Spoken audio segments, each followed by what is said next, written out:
Hallelujah, praise the Lord. सभी को जय मसीह की। हम लोग आज सीखेंगे प्रियो कि हमने परमेश्वर के भवन में क्यों जाना चाहिए। परमेश्वर के दिन को, साबत जिसको हम बोलते हैं, उस दिन को हमें क्यों मनाना चाहिए। वो संडे संगति हमें क्यों करनी चाहिए प्रियो। कुछ वचन हम लोग पढ़ेंगे और सीखेंगे। आइए हम वचन में जाने से पहले एक छोटी सी दुआ में जाएंगे। Hallelujah hallelujah. धन्यवाद परमेश्वर पिता, आज के सुंदर दिन के लिए हम आपका धन्यवाद करते मेरे खुदा। परमेश्वर पिता, जैसे हम वचनों की ओर बढ़ते हैं, हमारी अगुवाई करना मेरे खुदा, और वचन को सीखने में, समझने में हमारी सहायता मदद करना मेरे खुदा। जैसे हम वचन की ओर बढ़ते हैं परमेश्वर पिता, हमारे आँखों को, मनों को, दिलों को खोलना मेरे खुदा, ताकि ये वचन हमारे दिल की गहराई तक जाए और फलवंत होने पाए, ये कई गुना अधिक फल लाने पाए परमेश्वर पिता, और वो फल दूसरे भी चखने पाए, खाने पाए, और वो भी परमेश्वर पिता कई गुना फल लाने पाए परमेश्वर पिता। ऐसी हम दुआ मांगते मेरे खुदा। परमेश्वर पिता, हम सारा आदर सम्मान तुझे देते हैं और ये छोटी सी दुआ मांग लेते हमारे प्रभु यीशु मसीह के नाम से, आमीन।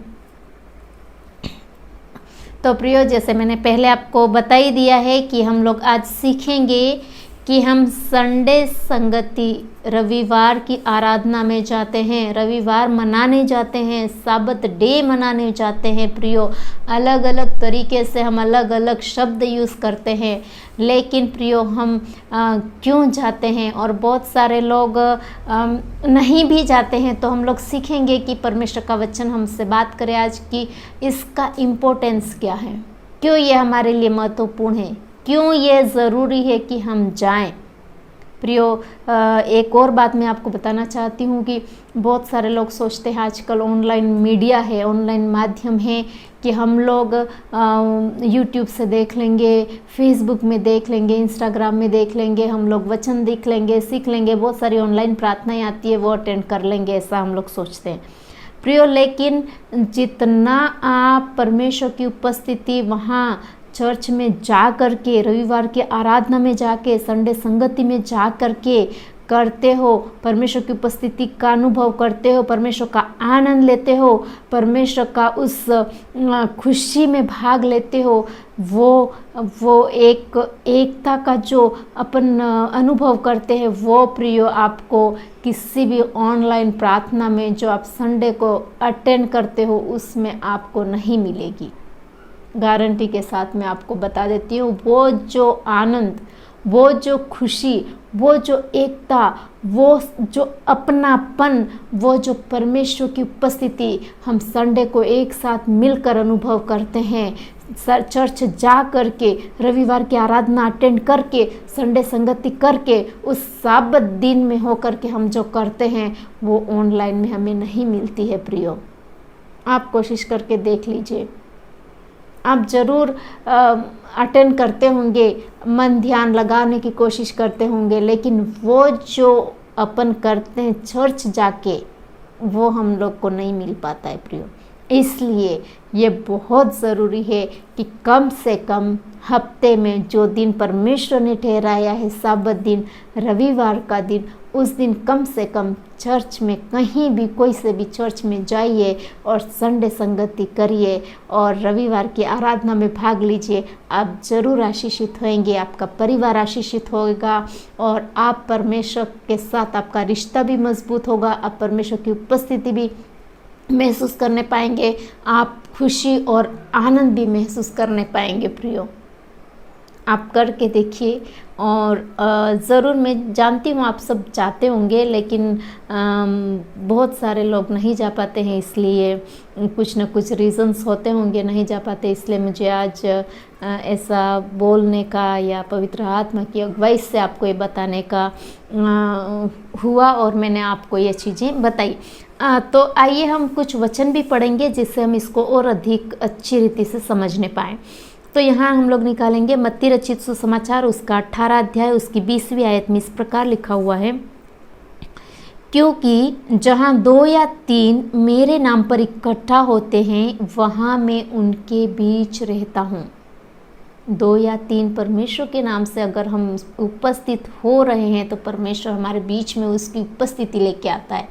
प्रियो, मैंने ऑनलाइन माध्यम का मैंने बात करी, आप संडे संगति ऑनलाइन माध्यम से करते होंगे, लेकिन आप वहाँ अकेले हैं, आप वहाँ अकेले हैं। लेकिन जब आप चर्च जाते हो, आप 2-3 क्या बहुत सारे मिलकर परमेश्वर की स्तुति आराधना करते हैं और परमेश्वर हमारे बीच में उपस्थित होते हैं।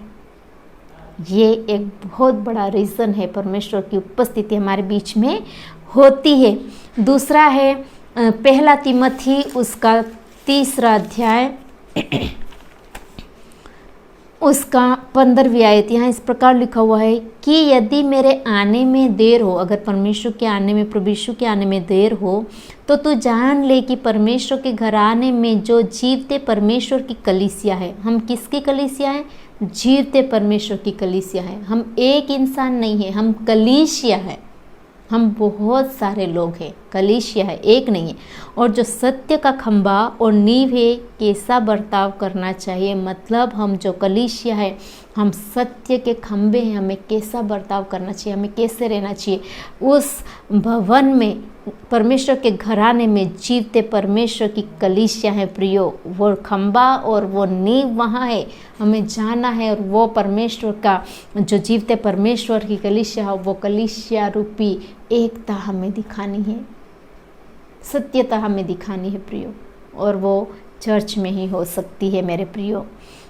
दूसरा हम लोग पढ़ेंगे प्रेरितों के काम उसका 2 अध्याय उसकी 42वीं आयत में इस प्रकार लिखा हुआ है, और वे प्रेरितों से शिक्षा पाने और संगति रखने। देखो, परमेश्वर का वचन कहता है प्रेरितों के काम में कि हम वहाँ जाएंगे तो हमें क्या मिलेगा? शिक्षा पाएंगे, हम एक साथ संगति करने पाएंगे, हम प्रभु भोज में रोटी तोड़ने में हम भाग लेने पाएंगे।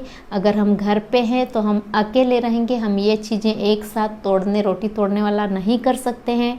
और प्रार्थना करने में लीन रहेंगे, प्रार्थना एक साथ एक संगति होकर के हम क्या करेंगे? प्रार्थना करेंगे। ये परमेश्वर का वचन है। परमेश्वर हमें आज बता रहा है कि क्यों चर्च में जाना ज़रूरी है। और भजन संहिता उसका 122 उसका 1 आयत में इस प्रकार लिखा हुआ है, जब लोगों ने मुझसे कहा आओ हम परमेश्वर के भवन को चलें, तब मैं आनंदित हुआ। प्रियो, ये आनंद आपके अंदर रहेगा, आपके परिवार में रहेगा। जब आप संगति करने जाओगे, वहाँ सबों के साथ, सभी परमेश्वर के लोगों के साथ, विश्वासियों के साथ हमारा आनंद दिखेगा। हम आनंदित हो जाएंगे प्रियो, और हमें आनंदित रहना है परमेश्वर के भवन में जाने के लिए। हमें परमेश्वर के भवन जाने से आनंदित होना चाहिए कि हमें आज परमेश्वर की उपस्थिति में जाने का मौका मिला है। हम परमेश्वर की उपस्थिति में हम जा रहे हैं, हम कितने खुश हैं, आनंदित हैं हम। अगला वचन हम लोग पढ़ेंगे भजन संहिता उसका 84 उसका 4 आयत। यहाँ इस प्रकार लिखा हुआ है, क्या ही धन्य है वे जो तेरे भवन में रहते हैं, वे तेरी स्तुति निरंतर करते रहेंगे। हम धन्य हो जाएंगे, ब्लेस्ड हो जाएंगे। परमेश्वर हमें ब्लेस्ड धन्य लोगों के बीच में हमको गिनेंगे। अगर हम चर्च में जा रहे हैं, संडे संगति कर रहे हैं, साबत डे को मान रहे हैं, पर रविवार आराधना कर रहे हैं, तो परमेश्वर हमें क्या करेगा? धन्य ठहराएगा। तो प्रियो, आप सोच लीजिए, बहुत सारी अच्छी बातें हमने सीखी है वचन में से, और वचन हमसे बात करता है कि हमें क्या करना, क्या नहीं करना। और संडे संगति का इम्पोर्टेंस के बारे में हमने बात करी है, रविवार आराधना की बात करी है। तो प्लीज़, अगर कोई मेरे लोगों में से, मेरी ऑनलाइन फैमिली में से संडे आराधना नहीं कर पाते हैं, नहीं जा पाते हैं, तो कोशिश कीजिए कहीं ना कहीं संडे आराधना स्तुति में जाइए, परमेश्वर की आशीषों को पाइए। सभी को thank you, God bless you.